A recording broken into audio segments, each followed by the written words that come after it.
Okay, maybe I'm remembering this one wrong, but to me it seems strangely like Men in Black 2 kind of quietly slipped in and out of theaters without too much fanfare. I did go to see it, but I don't remember it having nearly the impact that the original did. So, going back to it for this feature was interesting for me because I also remember liking this one nearly as much as the original when I first saw it. But at the same time, when I sat and I thought about it, I couldn't remember much about the plot, only individual jokes that you've probably heard me repeat several times because I actually quote this movie a lot.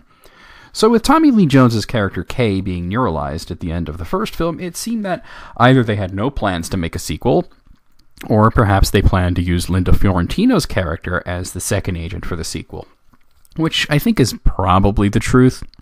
However, she's not in this film, and there's only like a passing mention that she was also neuralized between the two films. That's the only acknowledgement we even get of her existence or the setup.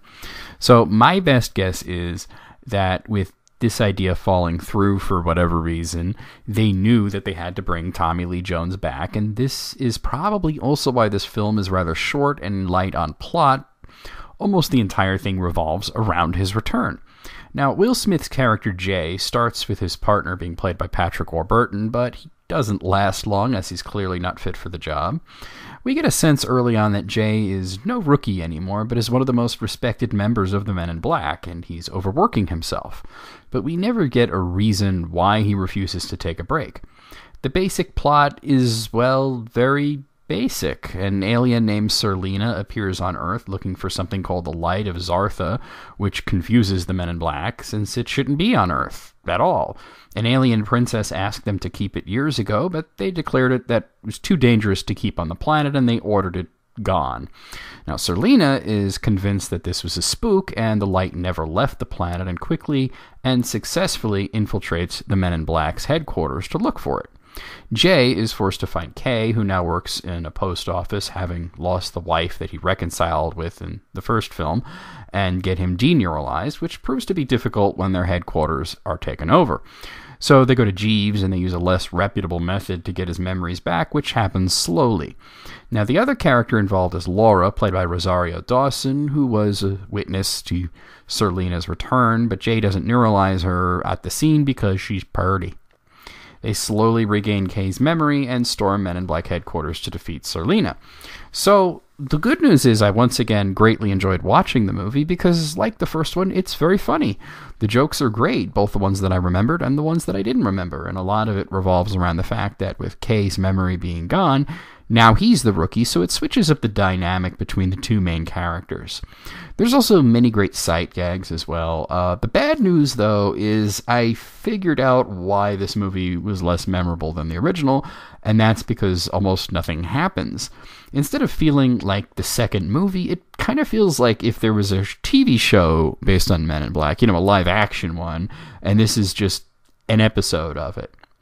Now, this is not necessarily a terrible thing, but I really wish that the movie had more of its own identity, and this whole idea of it feeling like an episode of a TV show is really compounded by the fact that it's pretty short.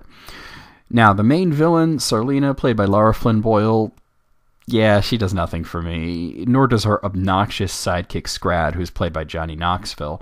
Now, I'm not saying that the series shouldn't ever do stunt casting. It works out great sometimes, like Michael Jackson has a cameo in this movie, and that works really well, but for Johnny Knoxville, I don't know, maybe it's because I'm not a fan of his, but it mainly feels like he's just playing himself, twice, I guess, since he has two heads, and that's the least funny part of the movie, is the scenes that he's in. Now, Tony Shalhoub also returns as Jeeves, but he really only exists to set up a gag. Even Frank the Pug returns, even played by the same exact dog, which is a nice touch. But it tells me that the film is too much banking on being an extension of the first film, rather than, like I said, trying to have its own identity. Now, this isn't the worst thing ever for an action comedy film. It has plenty of action, it has plenty of comedy. The best bits are, of course, being between the main characters and also Laura, but the uninteresting villain really kind of sets it back a bit, especially since she isn't funny like the bug from the first film. Overall, I still recommend it. It's a fun, light watch. It's kind of a quick thing. You can just bang it out in less than 90 minutes, and it's very enjoyable. But I would say the first one is the one that's really mandatory. That's the one you really want to watch. I'm going to give this one a 7 out of 10. It's good, but it's a shame that it wasn't great.